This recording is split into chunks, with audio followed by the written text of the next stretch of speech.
দেখো বন্ধুরা, এখানে বৃষ্টি আসবে আর আমাদের নাচের শ্যুট ছিল বলে আমরা ছিলাম, আর শ্যুট করা হয়ে গেছে। আমি এইখানে দেখো কি করছে, কাঠগুলো সাইড করে দিচ্ছে, কারণ বৃষ্টি এলে ভিজে যেতে পারে আর চাপা দিয়ে দেবে।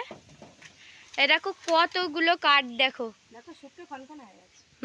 অনেক দিন দেওয়া ছিল। আর ওইখানে দেখো বাবু কি করছে, বাবু ফোন দেখছে। বাবু, ওয়েদারটা ভাল লাগছে? হ্যাঁ দেখো ফোন দেখাচ্ছে। এই দেখো ওইখানে অর্ধেকটা ওইখানে দিয়ে দিয়েছে, আর এইগুলো সব তুলবে। চলো দেখো এবার রুমাইসা গুছাচ্ছে, দেখো যে কটা বাকি আছে এবার ও গুছিয়ে দিচ্ছে। বলছে আমি, তোমার কষ্ট হচ্ছে, আমি এগুলো গুছিয়ে দিই। ঠিক আছে, তুই গুছিয়ে দেবে। আর গুঁড়ো গুঁড়ো বৃষ্টি পড়ছে রুমাইসা। তাড়াতাড়ি গুছিয়ে দিয়ে পালাতে হবে।